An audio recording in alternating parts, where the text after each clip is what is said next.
کیا لڑکی کو اپنی پسند کی شادی کا حق اسلام دیتا ہے یا نہیں؟ دیکھیں جی، ہمارے معاشرے میں یہ کلمیہ ہے کہ مرد سے تو اس کی اجازت پوچھی جاتی ہے شادی کے وقت، لیکن بچی سے اس کی اجازت نہیں پوچھی ہے۔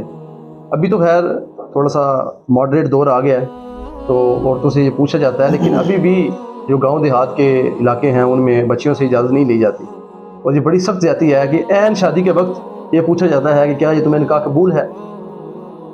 اب مجھے بتائیں، کیا بچی عین شادی کے موقع پر یہ کہے گی کہ مجھے قبول نہیں ہے؟ اس کو پتہ یار میرے باپ کی عزت اسٹیک پہ لگ جانی ہے۔ یہ جو 500 یا 1000 لوگوں کا مجمع یہاں پہ آیا ہوا ہے ولی برات کے ساتھ، اس میں تو میرے باپ کی عزت اسٹیک پہ لگ جانی ہے۔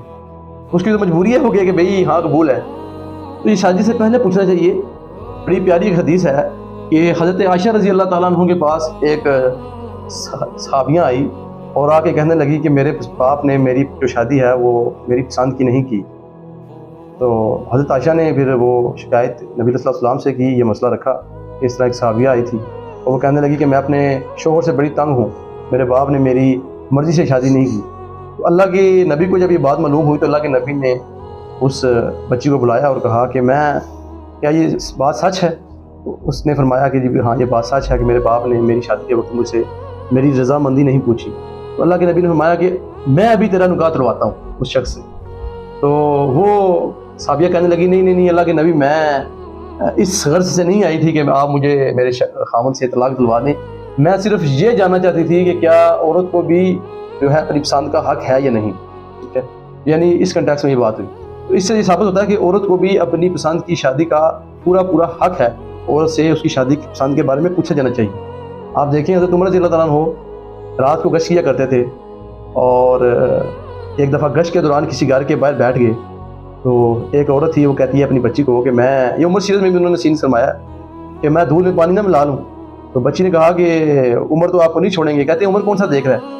تو بچی کہتی ہے کہ عمر نہیں دیکھ رہے نا، تو عمر کا خدا تو دیکھ رہا ہے۔ تو وہ خیر حضرت عمر رضی اللہ عنہ کو یہ بات بڑی ایک محسوس ہوئی، فیل ہوئی کہ یار یہ ایسا کام کیوں ہو رہا ہے۔ وہ خیر گھر چلے گئے، بعد میں ایک صحابی کو بھیجا ان کے گھر میں کہ آپ جائیں معلوم کریں کہ یہ ایسا کیوں کیا انہوں نے، یہ ملاوٹ والا سلسلہ کیوں کیا انہوں نے۔ تو صحابی جب ان کے گھر گئے پڑوس کی تو معلوم ہوا کہ ان کی ایک بیٹی ہے جس کو انہوں نے بیانا ہے، اور وہ بچی یتیم ہے۔ ان کے گھر کے جو حالات ہیں وہ بڑے غمگین ہیں، بڑے ٹف حالات جا رہے ہیں۔ تو حضرت عمر رضی اللہ تعالیٰ عنہ اپنے بیٹے کو لیا، ان کے گھر گئے اور جا کر فرمایا کہ میں آپ کی بیٹی سے جو ہے وہ اپنے بیٹے کے لیے ہاتھ مانگنے آیا ہوں۔ تو کہنے لگی میں کہاں اور آپ کہاں امیر المومنین، آپ کے بیٹے سے میری بچی کی شادی؟ آپ یقین مانیں، آپ ان کے ایمان کا لیول چیک کریں۔ پھر بچی کو بلایا گیا، اور پسند کی شادی کا ابھی آپ کنسیپٹ سمجھ، بچی کو بلایا گیا تو حضرت عمر رضی اللہ عنہ نے بچی سے کہا کہ بھئی اپنی نظر چکا لو۔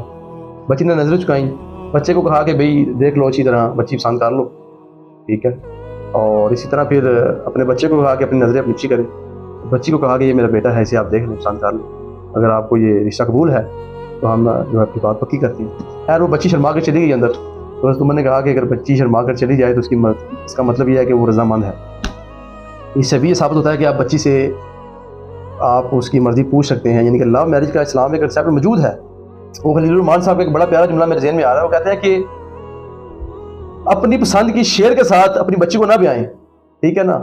ہو سکتا ہے کہ آپ اپنی پسند کے شعر کے ساتھ اپنی بچی کو بیائیں تو وہ ساری زندگی کتا بن کے رہے آپ کی بچی کے ساتھ۔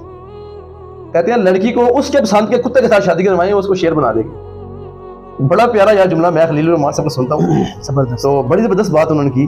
تو یہ اسلام میں اس کا کنسیپٹ موجود ہے، آپ بچی سے اس کی رضامندی پوچھیں، ظاہر ہے جیسے مرد نے ایک لڑکی کے ساتھ زندگی گزارنی ہے، اسی طرح ایک لڑکی نے بھی اپنے ہسبینڈ کے ساتھ پوری زندگی گزارنی ہے۔ اب مجھے بتائیں، یہاں پر کئی ماں باپ ایسے ہیں جو بچی کی مرضی کے مطابق اس کی شادی نہیں کرتے، کہتے ہیں جی یہ جو لڑکا ہے جی یہ ایک مارانا لڑکا ہے، اے لڑکا موچیاں دا ہے، اے لڑکے یہ جناب میری مسلی نے، اے نٹ نے۔ تو یہ اس سال میں آ کے پھر کیا کرتی ہیں، بچیاں بھاگ جاتی ہیں گھروں سے، ٹھیک ہے؟ پھر جب عزت سٹیک پہ لگ جاتی ہے پھر روتے ہیں جی بچی نے بڑا غلط کام کر دیا۔ بھائی بچی نے غلط کام نہیں کیا، تو نے غلط کام کیا ہے، کہتا ہے بچی کو بھائی کیوں نہیں بیایا تو نے؟ بالکل۔ ویسے تو آپ بڑا کہتے ہیں کہ سیدنا آدم لوط علیہ السلام جو ہے وہ کھیتی باڑی کا کام کرتے تھے، یعقوب علیہ السلام جو ہے وہ بکریاں چلایا کرتے تھے، موسیٰ علیہ السلام جو ہے وہ کسی سے اجرت لے کے جو ہے وہ بکریاں چلایا کرتے تھے، داؤد علیہ السلام جو تھے وہ لوہار تھے، اسی طرح یحییٰ علیہ السلام جو تھے وہ جوتے سلائی کا کام کرتے تھے۔